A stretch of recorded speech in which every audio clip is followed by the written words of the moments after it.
up to all my gospel lovers out there? Welcome to another edition of the Gospelove podcast. I'm Damaris Johnson, and I'm joined by the lovely Leslie. How you doing, Sister Leslie? I'm doing well. Sister Leslie. Not right now, Sister Leslie. Yeah. You know what I'm saying? I know the folk. I know you popular now. But, whatever. But you got to let the folk know you're in the middle of something. Yeah, Sister Leslie. I thought I turned it off. So we want to welcome you. We want to thank you for being here with us. And, you know, it's a pleasure for us to be able to share with you what God has given us to enable us to build our magnificent marriage over the last 25 years. Actually 21 years married. 21 years married, but 26 years 26 together. years together. Yeah. I like to use the word hanging out. Sister Leslie like to work together, you know. Mm-hmm. But yeah, it's our pleasure to be able to fulfill this ministry, this call. We really believe that God has anointed us, God has gifted us, God has given us a grace for marriage and given us a grace to be able to impart to others, Definitely. to be able to give you, you know, exactly what you need. Sister Leslie, I'm talking about you. I got to do the same thing. Ringing too. Yeah, you know, I got to put this thing on silent because disturb, huh? right, because folks will be blowing me up. All day long. So, yeah, we want to be able to just give you, you know, what it is that we've been given and impart it to you. As Paul said in to the church of Rome, he says he desired that he be brought on his way to them, that he might impart unto them some spiritual gifting. And we want to give you something more than just conversation, more than just words. We want to give you the empowerment that we've been given and impart unto you via revelation knowledge, via our praying for you as we do, via our giving you the insight that enables us to overcome and build the magnificent marriage that God has enabled us to build. So we're just thankful. As you know, we really believe your marriage is the key to changing society and what we see out there through the culture you established, the culture of love that you established in your home, and then out of that love union will come your children, and then they will perpetuate that very same culture that you established. That's why your marriage is so important. That's why you are so important into the plan of God and what God desires to do through you and through your marriage. We talked last week about marriage actually being more of a spiritual activity or a spiritual entity than anything else. You know, you have to have some sense of spirituality. You know, you can't be carnal and talking about loving somebody to life. No, because you won't love them the way they're supposed to be loved. Right. You got to love people. People need a certain type of love. You know, we all just want to be loved. Right. But I need you to love me in a special way. Amen. That love me special. DeBar's got that right. DeBar's got that right. He said, love me in a special way. I'm talking about. And yeah, he love me how you want to love me how I want to be loved. Amen. And that's what it's about. That's what it's about. It's loving your spouse the way she needs to be loved, the way he needs to be loved. And that's very important because we're going to talk about today. The title of today's podcast is "Dwelling Together According to Knowledge." You know, and in First Peter brought that whole thought out when he talked about the whole aspect of marriage and what marriage needed to be and how marriage needed to function and how we needed to operate. And he said husbands, listen. Let's look at verse 1 Peter the 3rd chapter. 1 Peter the 3rd chapter, verse 7 says, likewise, ye husbands, dwell with them, speaking of your wife, according to knowledge, giving honor unto the wife as unto the weaker vessel, and as of being heirs together of the grace of life, that your prayers be not hindered. You know, and I don't want to get into the whole of the verse because there's a lot to get into in there, but I want to just take that first principle, is dwell with them according to knowledge. There's a general knowledge that we have to have about a husband or wife, or my particular wife, or my particular husband, or even about a man or woman in general. You know, these things should be learned prior to marriage, actually in your premarital counseling. But if not, then you can learn them as you grow together. But two things we want to talk about today, Sister Leslie. First is the needs of a man and the needs of a woman. And there are plenty, and these are just generally speaking as well. Right.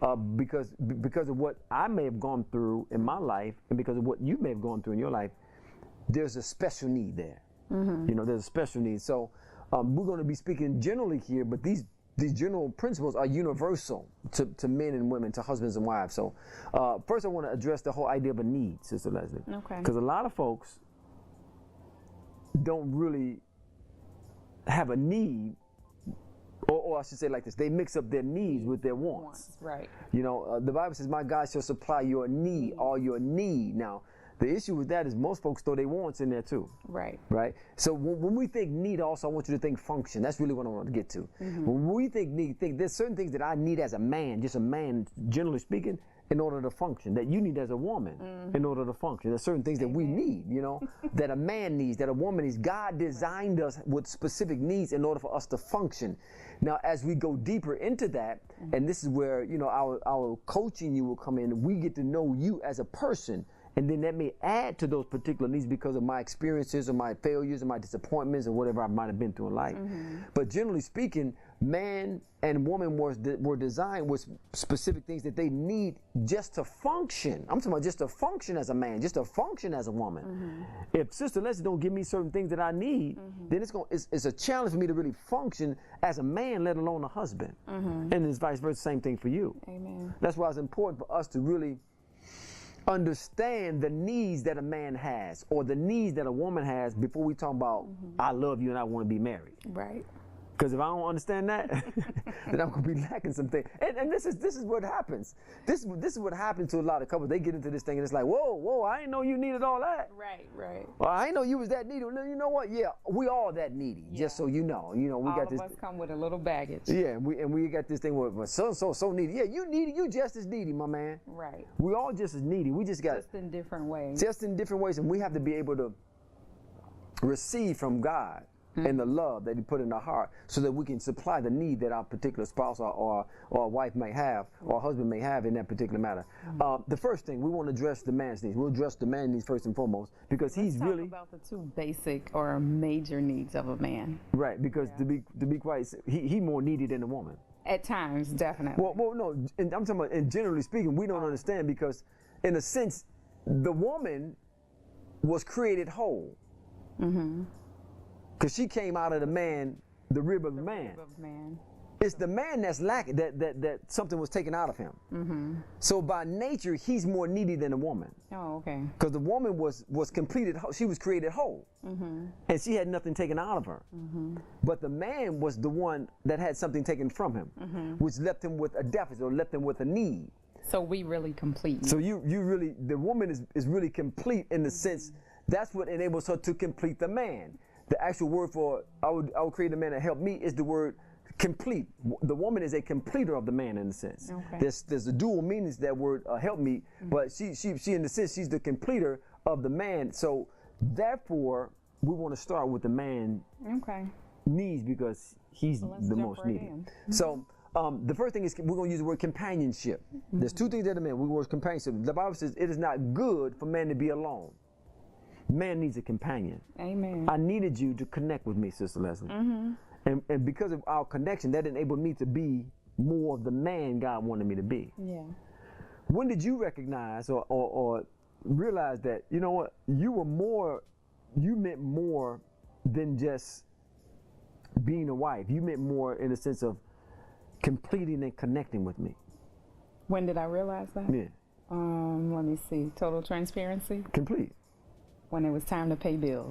Oh my gosh. Mr. Unorganized here. So oh my goodness. I pay all the bills because they need to get paid. And I don't have a problem with that. In a timely manner. Listen, but it was so bad. Let me tell you, I was so bad. Now I don't know if everybody knows, but I play professional football, right? So I would have the money to pay my bills. It just wasn't on my mind. It just wasn't on my mind, you know. So being a professional athlete, you know, paying my bills wasn't an issue. Right. I mean, I literally would get months behind. Because he was waiting for the shut-off notice. Yeah. I mean, what? So that was, you have a pocket full of money. That was an element. Yeah. Element in. He needed help on. Yeah. That was an element that, no doubt, that administratively and running the house, that just wasn't my fault. I'm more apostolic. I'm more entrepreneurial. I think more, you know, long term and you know, acquiring and possessing and attaining new territory, new ground. So, right. But I needed her companionship in that way. The thought is true connection. Okay, the word is secure. A man, naturally speaking, needs security. He needs to be secure. That word is to support and to reinforce. He needs support and he needs reinforcement. I need you to support me and I need you to reinforce.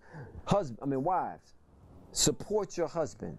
Reinforce his dreams. Reinforce his goals. Reinforce his thoughts. Reinforce his emotions. He needs reinforcement. Right. He needs to be reinforced in the things that he's doing, the things that God has called him to do. He needs that reinforcement. The other word is protection and aid. When God said, I would make for a man a helpmeet, these are the thoughts. These are the thoughts that God had in mind. He said, I'm going to make him someone who's going to truly connect with him. Someone who's going to connect with him on every level, spiritually, soulishly, and physically. Someone who's going to secure him, who's going to be a support to him. Sister Leslie is a support to me in so many ways. I'm talking about emotionally. Super cheerleader here. Yeah, mentally. You know, it's my cheerleader. I call her my super cheerleader. She's my superwoman.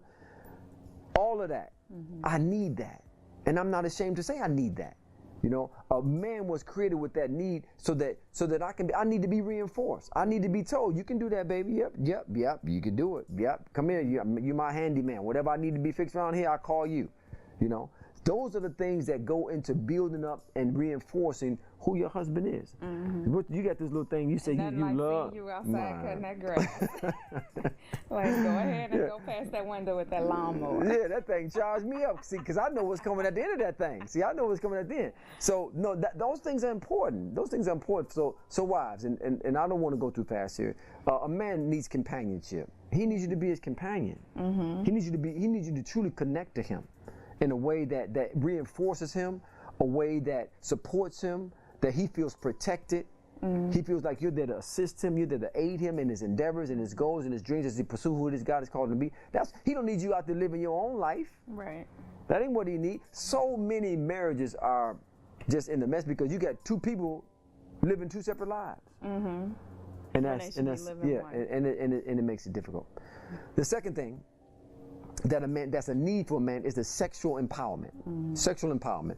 So what we got to understand, and not to go too far into it, that a man was created to be a giver, to be a possessor, to be a conqueror, to be someone that's able to reproduce what God's placed inside of him. And so part of that is the sexual empowerment, the sexual connection that he makes with his wife.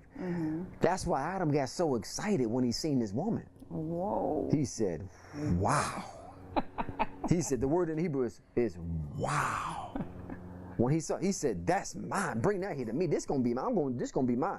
I mean, so it's like, wow. So it empowers you. The sexual empowerment goes beyond the feeling of the sex in the act in itself. I'm talking about, you make me feel like a king. For a woman to give her treasure, to give herself in that way, to open herself up and say, here, come inside of me.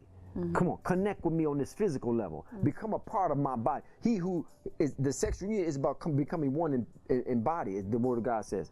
For a woman, that's precious, ladies. That's precious for you to open yourself up and say, here, have your way. And then really get serious about that thing. And you know what I'm saying? Make that thing work and make it feel good and say, you know what? Come on, I want this. Yeah, I'm talking about, listen, you talking about empowerment? You talking about make me get up and go do what I need to do to please her? That's what it is. It makes you feel like a king. It makes you feel worthy. Right. So when Sister Leslie, when you do that for your husband, man, you're doing something powerful for him. You're empowering him. You're making him feel like, you know what, I am somebody. For her to be willing. Now that's why it's so important. And I can't go here, Sister Leslie, but I gotta mention it. What? When folks just give it to anybody. Oh yeah. You know, when folks just grow and they just giving it to anybody and hubby know about it, then it devalues what it really means to the husband. Listen, think about, and this is what we teach our daughter, think about your husband at this stage in your life. Because you want to be married. And what would it make him feel like one day when you sitting in the living room and she would say, I've been thinking about you all my life. He said, why you say that? She says, because I never gave myself to anybody. Oh my goodness, you talk about make a man run up a wall. You talk about, man, oh my goodness, you talking about, man, you've been thinking about me all your life? Oh, she said, because I preserved myself for you. See, that's what I'm talking about. That's what I'm talking about, being able to save yourself and empower a man in a sexual way. It's more than the feeling. It goes beyond the feeling of sex. It goes beyond that. It goes into the soul of a man. When I know you're going to give yourself to me and you're going to give yourself to me in a real way. Oh my goodness. Okay, we got to move on, Sister. I can talk about that all night. I know you can. Okay. So here we go. Now, the second part, we want to talk about the two needs of a woman. Okay, there's multiple needs. We just talking about the major needs, the primary needs. The first thing is the woman needs affection, fellas. We definitely She needs affection. She don't necessarily need the sexual union more than she needs affection. And that affection comes with communicating. Sometimes it just might be holding me. It might just be listening to me when I need you to listen. I don't necessarily need you to say anything. I need to know that you are there and you are where you are, meaning you're listening to me, you're not off somewhere else. I have your full and complete attention. And you know, I understand, because a lot of times I'm ready to have sex. So let's just want to be held. Right. So that's when you feel, you got to understand, okay, tonight I'm just got to hold her. If that means I got to bite my lip, if I got to take a cold shower, whatever I got to do, she just want to be held. You know, the other thing is, fellas, after the sexual union, you know, don't go roll over on one side of the bed and she on the other side of the bed. Now I know there's a moment where you don't really want to be touched, you don't want to be messed with, but at the same time, when that thing is all said and done, now you got to cut. That means more to her. Listen, the affection beforehand, I'm talking about all day long, and the affection afterwards means more, just as much to the woman as the sexual union. For the man, it's really not a big deal in that sense, but for the woman, man, that means a lot to her, fellas. When you show her affection, and the two primary ways we show that Sister Les just mentioned, is through communication. It's through our conversation. I had a thought that I wanted to share about a friend of mine growing up in high school, and you know, he's one of my teammates on the football team, and he wasn't an attractive man at all, and he knew that. I remember him one day saying, we were in a conversation, we was talking about girls, and he said, D, you won't have a problem getting girls. You one of them pretty boys. He said, but I got to know how to talk to a woman. I got to have a conversation for a woman. And at the time, I didn't understand what he was talking about. Right. But now you get it. But now I get it. Because my brother, he kept a pretty girlfriend. Really, he wasn't the most attractive guy, but he kept a pretty. And we used to ask him, man, how you get her, man? How you get her? And he finally said, I know how to talk to him. See, a woman was designed, and she was designed to live life by what she hears. A man was designed to live life by what he sees. That's what moves a man first, by what he sees. A woman, the fact plays, the truth to that is when God, Bible says God brought the woman unto Adam. When he saw, he said, wow. He didn't know nothing about it, but that thing moved him. Right. But now, what is it, and it's a negative side of it, what is it that got the woman to choose the forbidden fruit?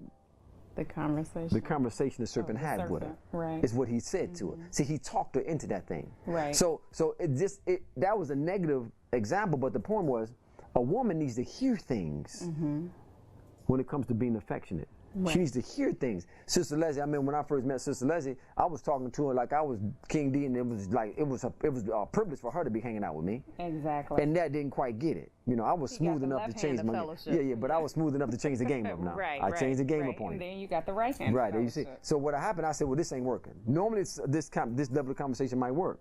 I said, well, this ain't working. So I had to change the game up. Once I changed the game up, next thing you know, right, it was all and done with. It was history. Yeah, you couldn't even function in the classroom. And you couldn't either. So, second point. The second point is a woman needs security. She needs to know, you know what? He ain't going nowhere. Right. That's why the worst thing a man can do if they ever get into an argument with a spouse is leave the house. You can't go nowhere. Right. You gotta. And listen, I've had plenty of my spiritual sons, and I had to tell them, listen, you sit right in there, you stay in that heat, bro. You get in there, you tough it out. It's you probably the reason y'all go in the mess anyway. Now you want to run out because she get upset? No. She got to know he ain't going nowhere. She got to know too. She got to know she's loved, no matter what, and she got to know he ain't going nowhere. Right. No matter how bad I hurt her, I mess up. No matter how much I say what I say, he ain't going nowhere. And then also, we don't have time to touch on this, but then there's the financial security side of things, which is real important. You know, that don't mean you got to be a millionaire, fellas. That just means you got to have a plan, and you got to be a great steward of what you have. Simple way is put her in charge of it. Yeah. That's all you do. Listen. I know the plan, and I support it, and I'm secure in it because I know where everything is going. Right. Put her in charge of the finances. I put her in charge of, now she's secure. Now she knows what she got to work with. She ain't got to have more than enough. Might not even be there yet. But you know what? Long as she know it's being managed well, she good. She's secure. She'll work with what you give her. See, oh man, sisters, we don't have time, but fellas, do a part two. Right, a woman is designed. She's an incubator by nature. She's a cultivator by nature. She's a receiver by nature. See, I'm a giver. Man is a giver by nature, but you're a receiver by nature. And a woman receives what she's given, and then she incubates it. She lives with it. She chews on it. She meditates. Then guess what she does? She multiplies it and she reproduces it, and she gives it back to you. So we make it grow. See, you make it grow. So when you give, you can give her a little, and she'll make that thing work. So don't worry about what you don't have or how much you got financially. Just give her what you got. She'll make the thing work. And then she'll turn around and multiply it. But you gotta let her know it's yours, and I ain't going nowhere. And with that, we gotta go. Listen, we love y'all. We just want to be able to be a blessing to y'all. We want to be able to give y'all what God has given us and the grace that God has given us, so that we can make your marriage magnificent. God bless y'all. We love y'all. We'll see y'all next time right here from Gospelove. Like our sister Leslie. Right. Y'all need to come up with something. Come up with something that connects y'all physically, like the little handshake we just did. God bless y'all. We'll see y'all next time. Speak sports language.